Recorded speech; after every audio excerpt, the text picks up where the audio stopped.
पहलगाम में आतंकी हमले को अभी से 5 महीने भी नहीं हुए हैं। जम्मू एंड कश्मीर के इतिहास में निहत्थे सिविलियंस पे सबसे भीषण हमला हुआ, जहां चुन चुन के हिंदुओं को टारगेट किया गया था, मारा गया था। विटनेसेस को जानबूझकर छोड़ा गया था, जिसे देश का धर्म के नाम पे फिर से बंटवारा हो जाए। न्यूज चैनल्स, एंकर्स और नेतागणों ने आतंकी मंसूबों को कामयाब भी होने दिया। कि आज से एक हफ्ते भी नहीं हुए कि आसिफ मुनीर ने कहा हिंदुओं को टारगेट करो। फिर आता है मई में ऑपरेशन सिंदूर। पाकिस्तान आर्मी आईएसआई को सबक सिखाने के लिए कि गोली का जवाब ब्रह्मास्त्र से भी दिया जा सकता है। दोनों देशों को, उनके फोर्सेस को, सिविलियंस को, पॉपुलेशन को नुकसान झेलना पड़ता है। किसने कितना नुकसान किया उस पर आज भी तू में चल रही है, लेकिन ऑफिशियली बोले तो ऑपरेशन सिंदूर अभी बस कुछ ही दिन पहले समाप्त हुआ है। लाइन ऑफ कंट्रोल पे क्या हालात हैं और क्या असर पड़ा है, मेरे ख्याल से ये बहुत ही छोटा वक्त है इस चीज के बारे में बातचीत करने का, क्योंकि ऑप सिंदूर तो अभी कुछ दिन पहले खत्म ही हुआ है। पाकिस्तान के साथ सीज फायर अनाउंस होने के बाद मोदी सरकार ने 30 से भी ज्यादा देशों को डिप्लोमेटिक मिशन भेजा, भारत का पक्ष उसके सामने रखने के लिए, पाकिस्तान को ग्लोबल स्टेज पर आइसोलेट करने के लिए। देखिए, पाकिस्तान के जो तार है वो टेररिस्ट में से जुड़े हुए हैं, उन्हें सबके सामने रखने के लिए। लेकिन फोटो खिंचवाना और गाना बजाने के अलावा इन डिप्लोमेटिक मिशन ने कुछ भी हासिल नहीं किया है।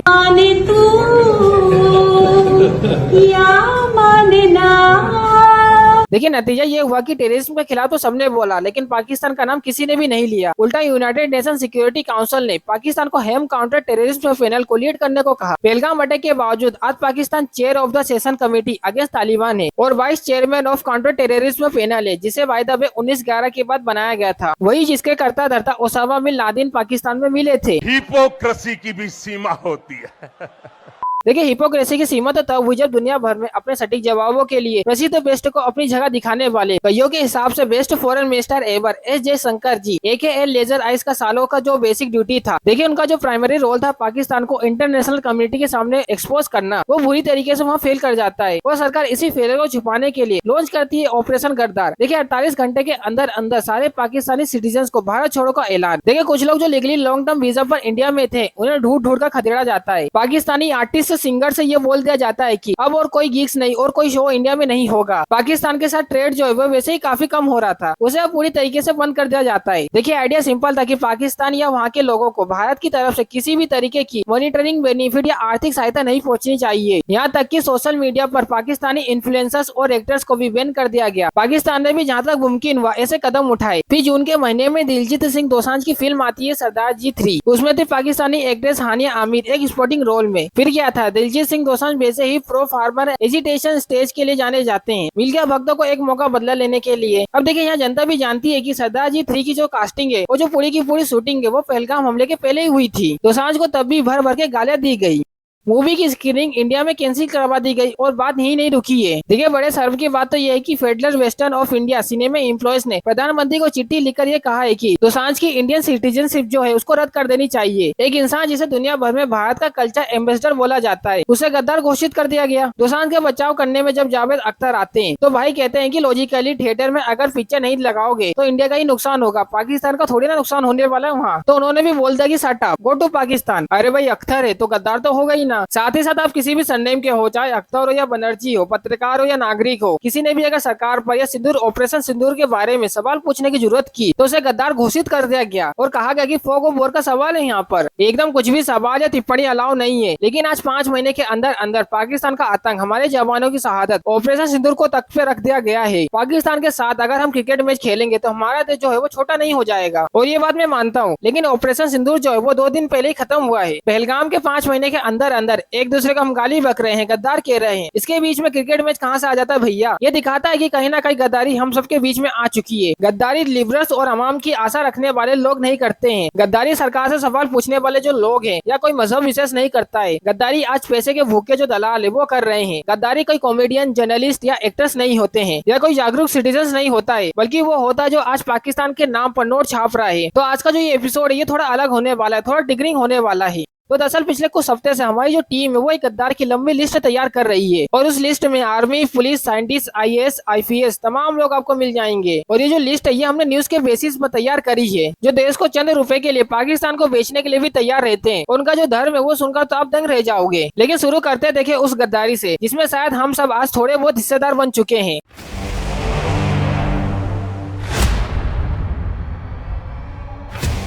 3 टाइम चैंपियन पाकिस्तान ने एशिया कप हॉकी टूर्नामेंट से अपने आप को विड्रॉ कर लिया इंडिया में सिक्योरिटी कंसर्न का हवाला देकर। अब देखिए ऐसा तो नहीं है कि भैया आतंकवादी जो है वो इंडिया के स्टेडियम के अंदर घुस जाए, टीम को हेलीकॉप्टर से इक्वेट करना पड़ जाए। तो देखो भैया ये सब हमारे देश में नहीं होता है, लेकिन किसी मजबूरी के चलते हम एशिया कप क्रिकेट से विड्रॉ नहीं कर पाए और उस मजबूरी का नाम है महात्मा गांधी। अरे भैया जब 10 सेकंड के एडवर्टाइजमेंट स्लॉट के लिए आपको 14 से 16 लाख रुपए देने के लिए तैयार है, टीवी पर प्रेजेंटेशन स्पॉन्सरशिप एसोसिएट स्पॉन्सरशिप की बोली 13 से 18 करोड़ के बीच में लग रही है। डिजिटल ओटीटी डील्स में प्रेजेंटेशन और हाईलाइट पार्टनरशिप 30-30 करोड़ की फिक्स हो रही है। तो राष्ट्रवाद और पाकिस्तान बेसिंग को एक शाम के लिए साइड में रखकर हम लोग मैच का आनंद तो उठा ही सकते ही है ना।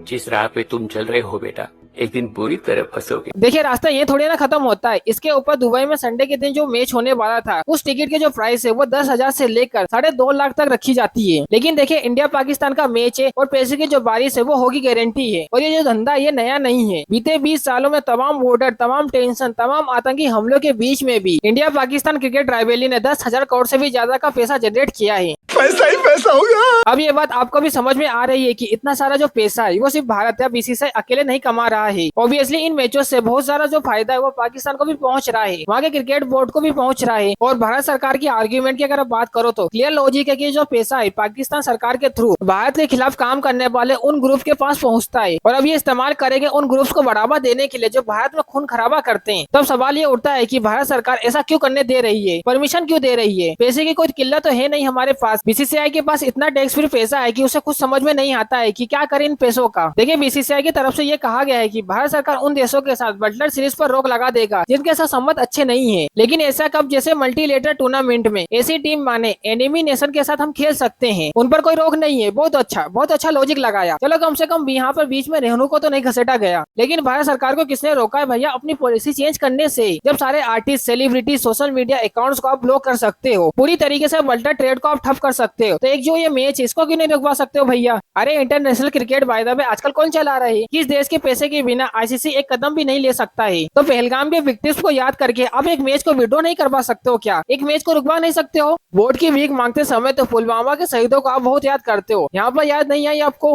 पुलवामा में जो वीर शहीद हुए, उन वीर शहीदों के नाम आपका वोट समर्पित हो सकता है। इंडिया पाकिस्तान मैच ना देखना, उस पर सवाल उठाना एंटी नेशनल बोला जाएगा और हमारे लोग बोलेंगे हमें प्रॉब्लम मैच से नहीं है, लेकिन उस कॉकरोच स्वभाव से जिसमें हमें तब्दील कर दिया गया है। आज पाकिस्तान के साथ पोपो लंच करेंगे तो पाकिस्तान गुड, अवाम की आशा नाइस। पोपो पाकिस्तान से नाराज है तो पाकिस्तान इज बैड, इसको बॉयकॉट करो, इसको बैन करो। तो आज पाकिस्तान के साथ क्रिकेट मैच है, so let enjoy the some sportsman spirit. मानो जो कहा जाए वो करो, सवाल मत उठाओ, आपके विवेक का प्रयोग मत करो लोगों को कन्विंस न करना कि उन्हें अपने विवेक का इस्तेमाल नहीं करना है। तो पढ़ा लिखा होने का मतलब ये बिल्कुल भी नहीं कि हम अपना दिमाग का इस्तेमाल करना चाहिए। इस सरकार की सबसे बड़ी उपलब्धि है, इसीलिए अक्सर हमारे सवालों का जवाब भी हमें मिलता है गद्दार हो तुम। लेकिन आज आपके दिमाग का शॉर्ट सर्किट हो जाएगा ये देखकर कि देश के असली गद्दार कौन है, कौन से धर्म से आते हैं, कौन से प्रोफेशन से आते हैं। सुन पाएंगे तो सुनिए आज का ये एपिसोड।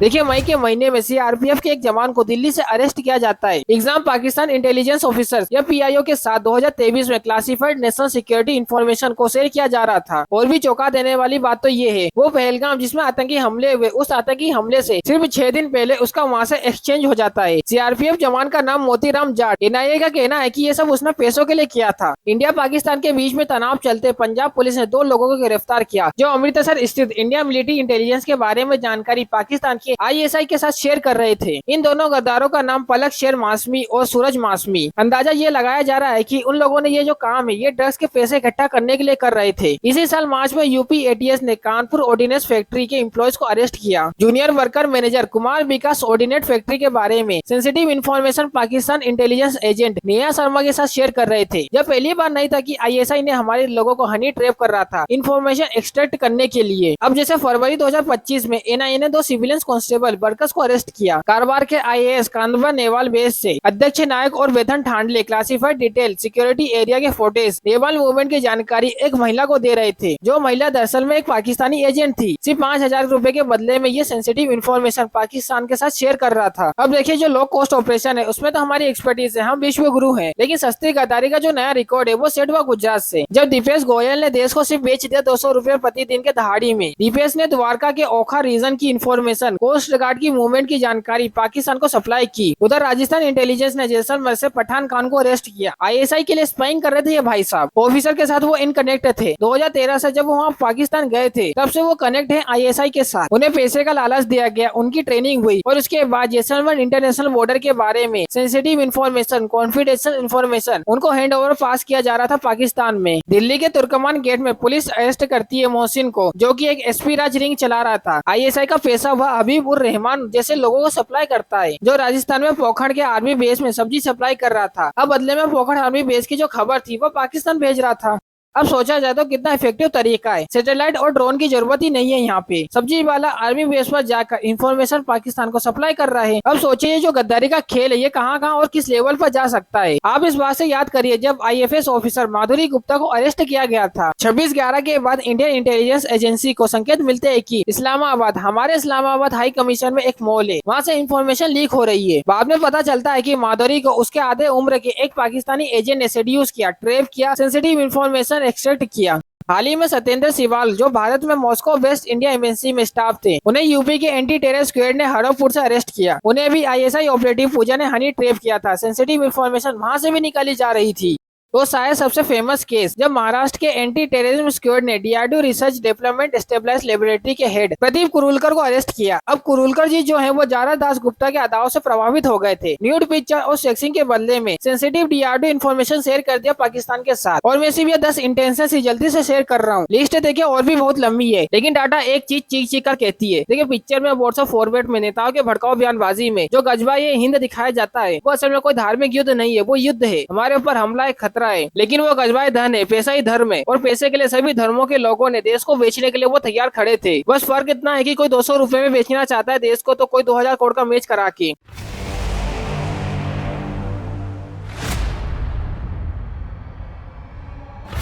हमारे देश में आर्मी को सबसे ज्यादा सम्मान दिया जाता है, वो दिया भी जाना चाहिए। अब वो अलग बात है कि हमें उनकी एक्चुअल हालत, वर्किंग कंडीशन, पेंशन वगैरह से कोई लेना देना नहीं है। नेतागढ़ भी उनके नाम पर वोट मांग लेते हैं, लेकिन कॉम्बैट से ज्यादा उनकी सड़क दुर्घटनाओं में मौत होती है। उस पर आज तक किसी भी नेता ने काम नहीं किया है। लेकिन ये भी सच है कि जो पाकिस्तान की एजेंसी है, जो स्पाइस एजेंसी है, हमारे फोर्सेज के ऊपर उन्होंने एक खुफिया हमला लॉन्च कर रखा है। राजस्थान की इंटेलिजेंस पुलिस ने सर्जेंट रैंक के एक Indian air forces personnel Heme Ram को अरेस्ट किया। उसे ISI ने हनी ट्रैप किया था और वो एयरपोर्ट की जानकारी, डिफेंस एयरपोर्ट की जानकारी पाकिस्तान तक पहुंचा रहा था, इंक्लूडिंग उड़तरलाई एयर फोर्सेज स्टेशन जो बाड़मेर में है। उधर पंजाब पुलिस ने सिपाही हरप्रीत सिंह और सिपाही गुरबेज सिंह को अरेस्ट किया। हरप्रीत जम्मू एंड कश्मीर में अनंतनाग में पोस्ट था और गुरबाज कारगिल में सेंसिटिव जगहों की जानकारी भी पाकिस्तान तक पहुंचा रहा था। जुलाई 2022 में इंडियन आर्मी सोल्जर शांति में राणा को अरेस्ट किया गया। पाकिस्तान को मिलिट्री इन्फॉर्मेशन लीक करने के जुर्म में उसे पाकिस्तानी एजेंट ने हनी ट्रैप किया था। उसे 2 महीने पहले प्रदीप कुमार प्रजापत को अरेस्ट किया गया, जो एक एक्स्ट्रा सेंसिटिव रेजिमेंट में डिप्लॉय थे। वो भी हनी ट्रैप का शिकार हुआ था। मई 2022 में दिल्ली पुलिस ने Indian air force sergeant Devendra Sharma को अरेस्ट किया गया। वो डिफेंस इंटेलिजेंस के बारे में इंफॉर्मेशन एक महिला को पास ऑन कर रहे थे, जो एक्चुअली में एक पाकिस्तानी एजेंट थी। फरवरी 2022 की बात करें तो 13 इंडियन नेवी पर्सनल अलग अलग बेसिस में अरेस्ट किए गए पाकिस्तानी ऑपरेटिव्स के साथ सेंसिटिव इंफॉर्मेशन शेयर करने के जुर्म में। ये हनी ट्रैप, ब्लैकमेल का जो प्रॉब्लम है इतना कॉमन हो गया है कि आर्मी, एयरफोर्सेस, नेवी इन सबको ट्रेनिंग दी जा रही है कि भैया इन सब चीजों से कैसे बचा जाए।